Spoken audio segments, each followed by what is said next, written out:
Hey everyone! Today we're breaking down 5 huge life lessons that honestly could save you years of struggle.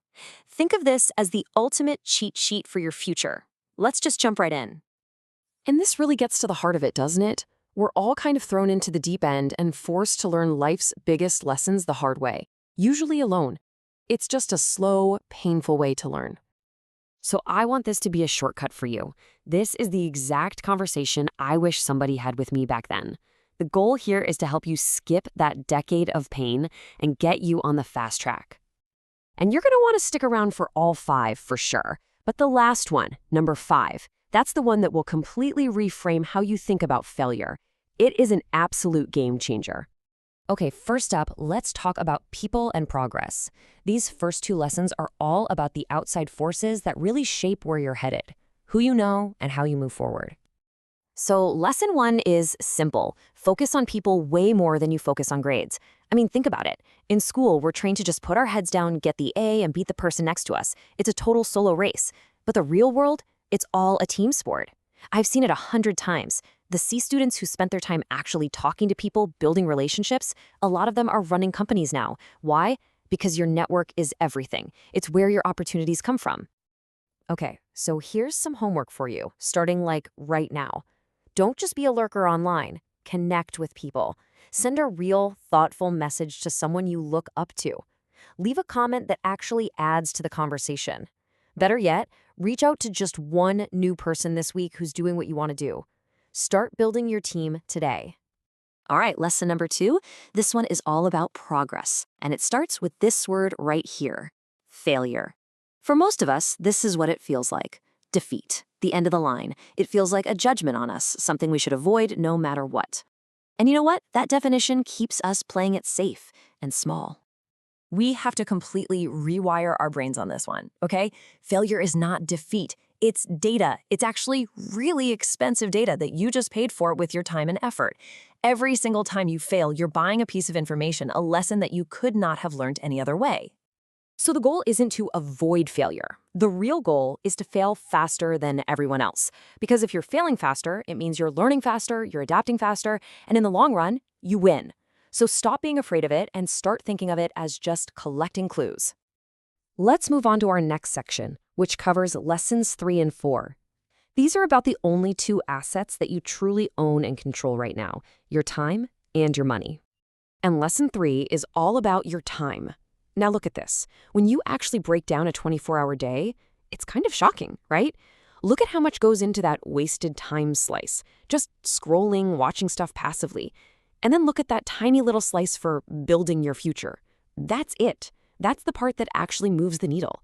We have to guard that time like our lives depend on it. And this is the cold, hard truth of it all. You can always find a way to make more money, but you can never, ever make more time. Once an hour is gone, it is gone forever. And when you're young, that time is even more valuable because it's when you learn the fastest. You have to treat it like gold. Which brings us right to lesson number 4. You have to understand money. So many of us are brought up with this idea that wanting money is greedy, or it's shallow, or it's evil. That's a lie, and it's a lie that's designed to keep people stuck. The truth is, money is just a tool. That's all it is. It's a tool that buys you freedom. It buys you options. It gives you the power to walk away from situations you don't want to be in. Look, money is a game. It has rules, and if you don't learn the rules, you're going to spend your whole life working for someone who did. So just start small. This week, take 30 minutes and actually understand compound interest.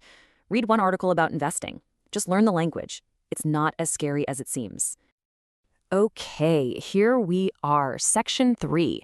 This is our 5th and final lesson. I told you to stick around for this one, and yeah, this one might sting a little, but I promise you it is probably the most important lesson of them all. I want you to take a second and actually do this. Seriously.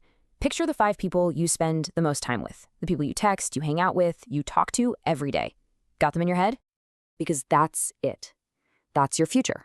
You are the average of those 5 people. Their habits, their ambition, their mindset, it all seeps into you, whether you like it or not. So you have to do an honest audit of your environment. Be real with yourself. When you're with your friends, are you guys talking about goals, about growing and getting better? Or is it all just gossip and complaining? Do they challenge you, or do they just make it really easy and comfortable to stay exactly where you are? Your environment creates your mindset, and your mindset creates your life. You have to choose that room very, very carefully. So, what now? We just went through a lot, but none of this matters if you don't do anything with it. You've got a choice to make right now. You can click away and go back to scrolling, or you can use the next 24 hours to actually start building a different path. Let's make this super simple. Don't get overwhelmed. Don't try to change your whole life overnight. Just pick one of these 5 lessons that really hit you. And then just take one small, real action on it. Send that one email, read that one article. That's it. That is how real change actually starts. So I'm going to leave you with this final question. The person you're going to be in 5 or 10 years isn't just going to magically appear. They're being built right now, today, by the tiny decisions you make. Every single choice is a brick in that foundation. So, who are you building?